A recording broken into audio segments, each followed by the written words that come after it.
Hello, my name is Kana Llewellyn, and I'm a geriatric nurse practitioner at Vanderbilt University. Today, I'm going to be giving you a presentation that is a portion of our Mid-South Project ECHO series. The topic of this is going to be staff burnout, resilience, recovery, and retention, with a focus on the long-term care setting, which includes skilled nursing and assisted living. Our learning objectives for today are to recognize two ways to reduce staff burnout, to list two strategies that may increase staff retention, and to identify two activities that boost morale in staff members. So first, we're going to talk a little bit about staff turnover rates and why it is important for us to be addressing this issue. I'm sure that you all are feeling this burden within your work environments. But if we look at the annual staff turnover rates of reports that are available, which is from 2017 to 2018, you can see the rates there are quite high. For RNs, 140%, for CNAs, 129, LPNs, 114. And we know that these rates have likely increased since that period of time with the COVID-19 pandemic that you all have been working through. There's also wide variation by state, and you can see some variations from Hawaii to Oklahoma with the highest rate there of 165%. So this information correlates with high staff turnover rates. If the facility is in a low-income area, or if the facility has a for-profit status, if the facility is within a chain ownership of multiple facilities, if there's a high Medicaid patient population or patient census, and then if there's a low CMS star rating. Consequences of high staff turnover. High recruitment costs, $3,000 to $6,000 per CNA, or increased staff burnouts. There's existing staff cover schedule gaps. The staff isn't able to provide the care they want to give, and this causes moral injury as you, as a professional, trying to care for your patients the best that you can.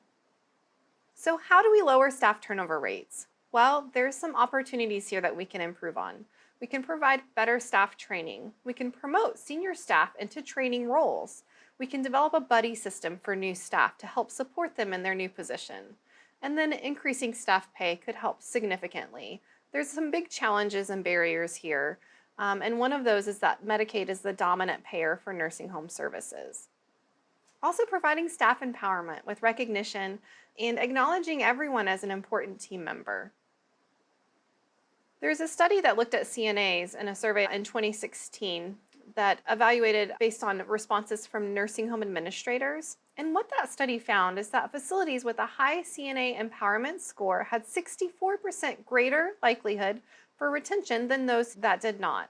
So what were some of those things? Well, do others beside administrators plan social gatherings? Do CNAs take part in improvement teams?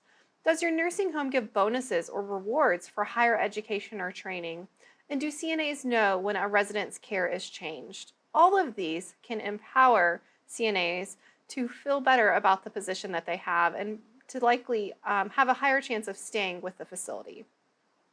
Burnout is something that many of you have been feeling. We think about the concept of moral injury, and within this we have guilt and shame for not providing the care that you know a resident needs. It can lead to high stress, anxiety, or depression. Also can provide emotional exhaustion. Working with many sick and dying residents can really take its toll on you. And many of you have experienced this throughout the pandemic, and being aware of that and recognize it can be really significant. What are some signs of burnout? Well, stress-related medical symptoms. That could relate to nausea, vomiting, decreased appetite. It could cause and promote absenteeism, tardiness. It can cause depression and anxiety, and compassion fatigue. How about preventing burnout? Within the administration role, we can provide better employee recognition, training, scheduling, and staffing that is improved upon. Find the source of the stress. Talk to your employees and find out what's going on. Is it some individual issue going on, or is it something within the facility? Provide employee assistance programs to provide that support to them. For direct care staff, stress-reducing interventions. What can you do to help yourself feel better? How do you individually fill your cup back up? Many of us have had challenging times throughout this pandemic and have felt the stress of this. Finding a good way to provide good self-care to yourself can really help. Recognize the signs in yourself and seek assistance. Set some realistic goals at the beginning of your shift. Today, I'm going to provide excellent care to my patients by doing this. Just think of something for you as an individual. What would help fulfill you that day for the work that you do?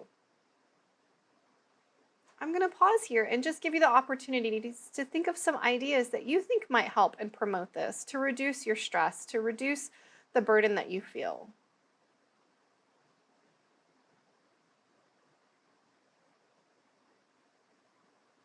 If you think of some ideas, please share those with your colleagues.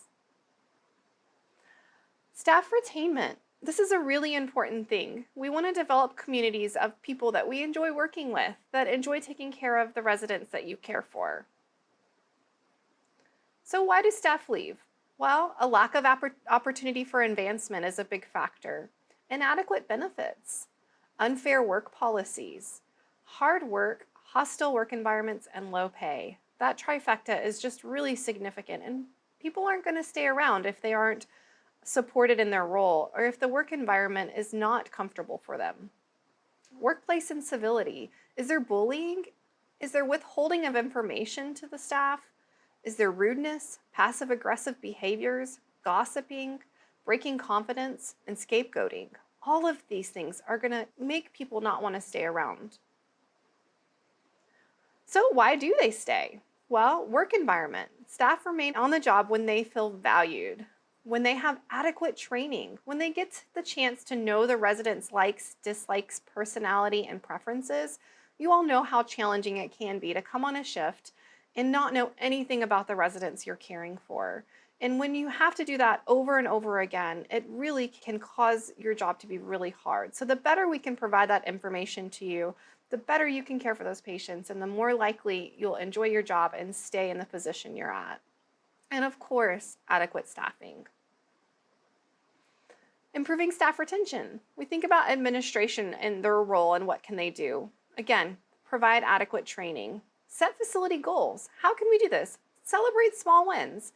We can't celebrate a win for the whole facility. Let's start small and celebrate wins for a certain shift or a certain floor or a certain unit and celebrate those. Provide good communication to your staff members. Provide the best wages and benefits that you can. And then environment. What can we do to promote a better environment? Some outdoor space can be very meaningful. Oftentimes we focus on the outdoor space for our residents, which is really important, but also providing that good outdoor space for our employees is important as well. A facility pet can significantly help the morale. I have enjoyed so many of the facility pets of the facilities that I have worked in. And if this is something that would help support the staff and the residents, I strongly encourage you to do that. Direct care staff, what can you do? Be inclusive. Include other members of your team. Communicate well. Check in with your coworkers. Provide teamwork. Develop a buddy system, even if it's not a formal thing within your facility. Identify someone that you know is struggling and see how you can help them that day. And I bet when you're having a day that you're struggling down the road, they'll help you. The workplace environment, thinking about how you can make that more welcoming and open to new employees. Do you have any additional ideas for this? Take a pause here and think about it and share with your colleagues, share with the administration.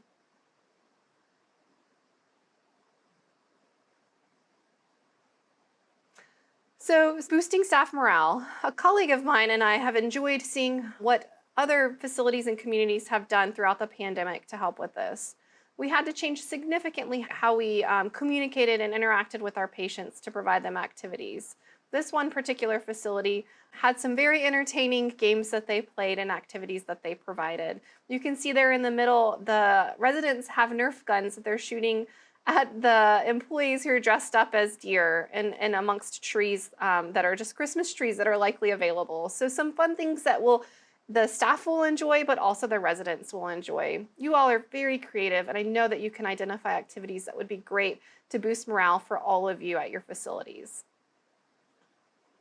So how can we do this? So again, employee recognition, employee appreciation, but make that appreciation specific individualized, and regularly communicated. Don't just provide that appreciation and not let everyone know that it's being provided, but communicate that well. Provide facility-wide celebrations and events. We have been very limited on our ability to do this during the pandemic, but with lessening of restrictions and more creative ways to provide those, we are more able to do that now. Your direct care staff, show appreciation for your coworkers. Maybe just have some post-it notes that you write something on of someone that did a great job that day. There's a lot of creative ways that you can show appreciation to your colleagues. It might just be having a pocket of lifesavers and hand one out every once in a while to help someone who's having a rough day. And then informal social activities. Direct care staff organize these regularly, and I encourage you guys to do that. There's nothing like sharing a favorite recipe and having a potluck in the break room. It provides everyone a good lunch or dinner or breakfast, and also just gives you guys the chance to have that community develop. And if you want to follow some additional ideas, I'm not going to say the word, but the name of the facility, because I don't want to butcher it, but it's listed there. And they have a Facebook page that is just quite inspiring to follow and watch for additional ideas. Here's an idea for employee recognition. If you make all your shifts this month, everybody gets a $20 Applebee's card. I mean, just something simple like that. It kind of doesn't have to be $1 million, but just some little thing that makes people feel appreciated and gives them that little boost. And those administrators out there, this is going to improve your staffing and help overall your bottom line. So providing that simple incentive can really be significant for your staff and a meaningful gift to provide them. I'm going to pause here again and let y'all think about any ideas you might have about providing and promoting that community that will help you thrive.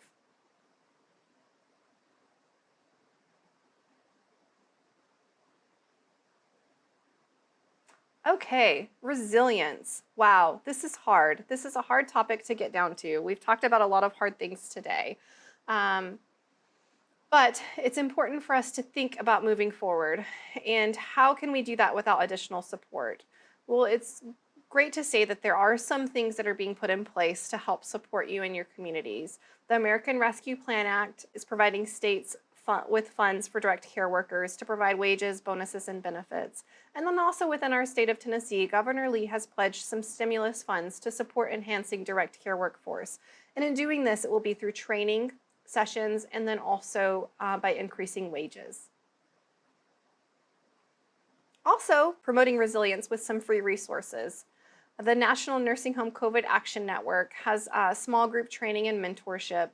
And then the Conversation and Action Guide to support staff well-being and joy in work during and after the COVID-19 pandemic is promoted by the IHI, or the Institute for Healthcare Improvement.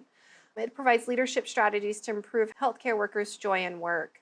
And our Project Echo is here to support you as well, and to continue to provide topics. As we hear about them, we will continue to update and provide them to you.